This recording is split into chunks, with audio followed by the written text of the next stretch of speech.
తనకు భారీగా ఆస్తులున్నాయని దువ్వాడ శ్రీనివాస్ ఆస్తుల కోసం నేను దువ్వాడ శ్రీనివాస్తో రిలేషన్లోకి వెళ్ళలేదు అంటూ మాధురి గారు చెప్తున్నటువంటి నేపథ్యంలో అసలు దివ్యల మాధురికి ఎన్ని కోట్లు ఉన్నాయి, ఆవిడ మొత్తం ఆస్తి విలువెంత అనేది మనం తెలుసుకునేటువంటి ప్రయత్నం చేద్దాం. ప్రస్తుతం మనతో పాటు ఉన్నారు తెలుగుదేశం పార్టీ అధికార ప్రతినిధి సూర్యదేవర్ లత గారితో మాట్లాడదాం. లత గారు నమస్తే అండి.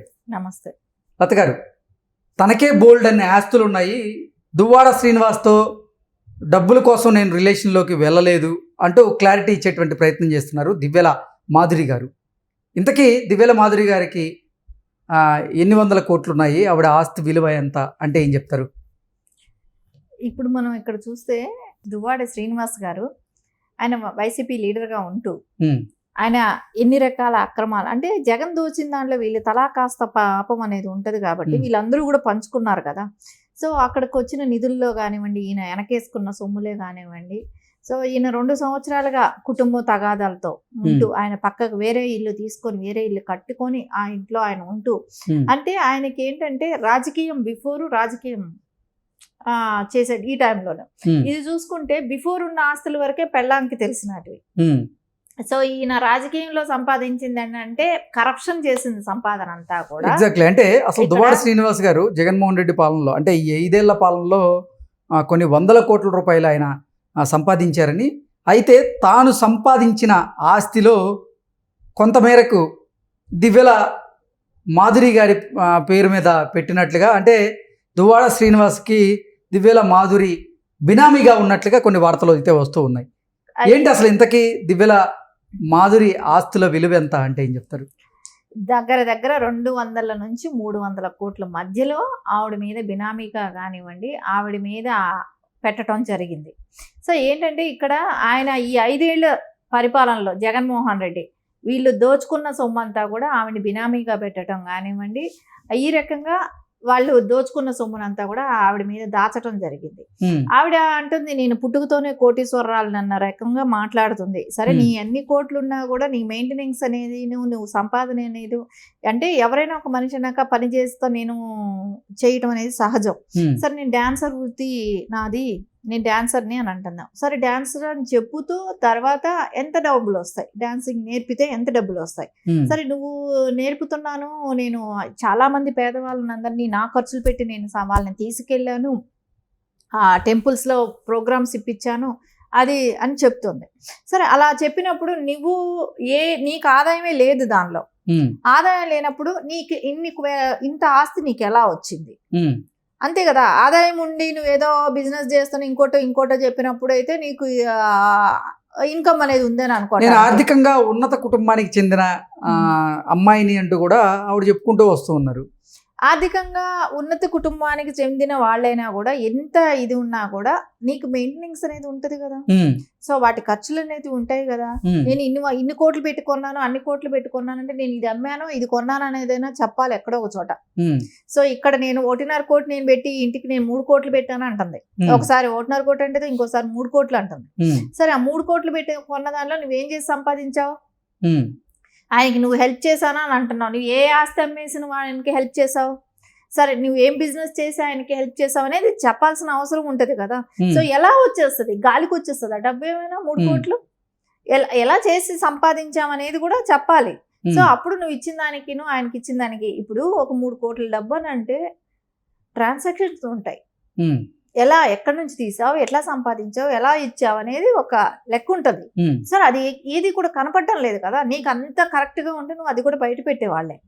సో అది ఎక్కడ కూడా కనపడటం లేదు. సరే నేను ఉన్నతమైన కుటుంబంలో పుట్టిందాన్ని, నేను అలా పుట్టిందాన్ని ఇలా కుటుంబం అంటే నీ కుటుంబ సభ్యులందరూ కూడా తీసుకొచ్చి చెప్పు, ఈరోజు మా అమ్మాయికి మేము ఇంత ఆస్తి ఇచ్చాము, అంతే కదా, మా అమ్మాయికి ఇంత ఆస్తి ఇచ్చాము, ఆయనది ఏమీ లేదు అని చెప్పొచ్చు కదా. అక్కడ ఇంకొకసారి వాళ్ళ మదర్ స్టేట్మెంట్ ఇస్తున్నారు అక్కడ. ఎవరు? దువ్వాడ శ్రీనివాస్ గారి తల్లి కూడా చెప్తున్నారు, నా కొడుకుకి చాలా ఆస్తులు ఉన్నాయి, మేము అదంతా వాళ్ళకి వదిలేసాయి అని చెప్తున్నాను, నువ్వు వద్దు నువ్వు ఆస్తులన్నీ ఇచ్చేసాయి అని చెప్తున్నావు అని కూడా ఆవిడ ఒక స్టేట్మెంట్ ఇస్తున్నారు. అంటే ఈయనకి అన్ని ఆస్తులు ఉంటే వాళ్ళకి వదిలేసాయి అని చెప్తున్నప్పుడు ఈవిడికి ఎంత వదిలేశాడు మాధురికి? ఓకే. మనకి ఇక్కడ స్పష్టంగా కనపడుతుంది కదా. ఆవిడ ఏం చెప్తుంది, మా నాన్న అంటే నాతో మీరు చెప్తున్న దాని మాట్లాడలేదు. ప్రకారంగా జగన్మోహన్ రెడ్డి ఈ 5 ఏళ్ల పాలనలో అధికారాన్ని అడ్డం పెట్టుకొని దువ్వాడ శ్రీనివాస్ గారు ఆయన సంపాదించినటువంటి సంపాదనలో 200 నుంచి 300 కోట్ల రూపాయలు ఇప్పుడు మాధురి గారి పేరు మీద పెట్టినట్లుగా, అది అంటే దువ్వాడ శ్రీనివాస్కి మాధురి గారు బినామీగా ఉన్నారు అంటూ చెప్తున్నారా? ఖచ్చితంగా ఇక్కడ ఏంటో తెలుసా, జగన్మోహన్ రెడ్డి ప్రభుత్వంలో ఒక్కొక్కళ్ళు ఒక్కొక్క రకంగా దోచుకు తిన్నారు. సరే, అది ఒక్కొక్కళ్ళు ఒక్కొక్క రకంగా వినియోగించారు. ఈయన ఇక్కడ వినియోగించింది ఏంటంటే మాధురిని అనే ఆవిడ్ని ఆయన సహజీవనం చేయటానికి ఉపయోగించుకున్నాడు. ఒక సహజీవనం అంటున్నారు, మాధురి గారేమో అడల్టరీ అంటున్నారు. అంటే సహజీవనానికి అడల్టరీకి చాలా వ్యత్యాసం ఉంది అంటూ కూడా ఆవిడ బల్లగుద్ది చెప్తూ ఉన్నారు. ఇంతకీ ఏంటి అసలు? ఎందుకంటే కొంతమంది వాళ్ళకి ఓపెన్ గా ఉండి మాట్లాడటానికి వాళ్ళకి సిగ్గు అనిపించకపోవచ్చేమో కానీ మాలాంటి వాళ్ళకి దాని గురించి డిస్కస్ చేయటానికి కూడా అసహ్యంగా అనిపిస్తుంది. ఎందుకంటే ఆవిడ ఇప్పుడు చనిపోయిన భర్త ఉన్నాడు, వదిలేసింది, ఆ పిల్లలకి తండ్రి ఎవరని చూపిస్తుంది. సో ఇంకొకటి, ఆయనకి భార్య ఉంది, ఆయనకి 2 ఆడపిల్లలు ఉన్నారు. సో వాళ్ళ పరిస్థితి ఏంటి? ఇంకొకటి, కారు తీసుకెళ్లి ఆమె డిప్రెషన్ లో ఉండి వెళ్ళి గుద్దాను అని అంటుంది. అక్కడ డిప్రెషన్ లో ఉండి గుద్దానని చెప్పట్లేదు, అసలు ఆత్మహత్య చేసుకునే వాళ్ళని అనుకున్నాను, ఆత్మహత్య చేసుకునేందుకే నేను కారును గుద్దాను, లేదని చెప్తున్నారు. ఆవిడ ఆత్మహత్య అని చెప్తుంది. దువ్వాడ శ్రీనివాస్ గారు ఏమంటే డిప్రెషన్ లో ఉంది అని అంటున్నాడు. సో ఆయన ఇచ్చిన ఇంటర్వ్యూలో ఆవిడ డిప్రెషన్ లో ఉండి ఎల్లి గుద్దింది అని అంటున్నాడు. సరే, నువ్వు ఇప్పుడు ఇక్కడ ఆయన ఫ్యామిలీ బాధపడుతుంది, ఆవిడ ఫ్యామిలీ బాధపడుతుంది, ఆవిడ తల్లి సిస్టర్స్ వాళ్ళెవరు కూడా యాక్సెప్ట్ చేయట్లేదు దీన్ని, తల్లిదండ్రులు కూడా. సో నెక్స్ట్ ఆవిడ ఎవరినైతే గుద్దటానికి వెళ్ళిందో వాళ్ళ ఫ్యామిలీలు కూడా ఇక్కడ ప్రాబ్లమ్సే కదా. ఒకవేళ వాళ్ళు చనిపోయి ఉంటే కుటుంబ కథా చిత్రం అనేది రోజుకో మలుపు తిరుగుతూ ఉంది.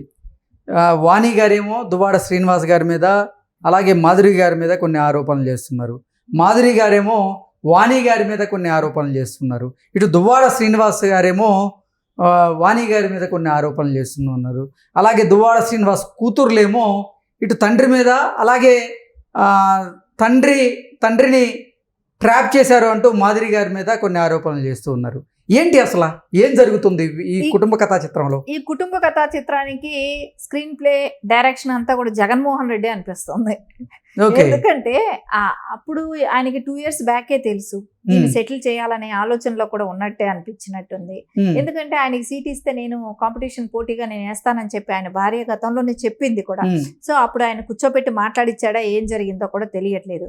సరే, ఈ రోజు ఇలాంటి రోడ్డును బడి కుటుంబాలు అన్ని అస్తవ్యస్తంగా ఉన్నాయి, ఆ కుటుంబాలంతా.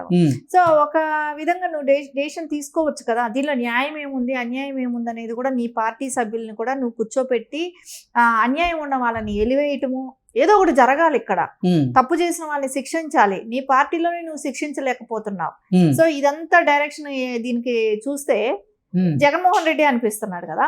సరే, ఇట్లాంటి వాళ్ళని ప్రోత్సహించకూడదు. దువ్వాడ శ్రీనివాస్ గారి కూతుర్లు కూడా జగన్మోహన్ రెడ్డి గారికి ఒక డిమాండ్ అయితే చేస్తూ ఉన్నారు.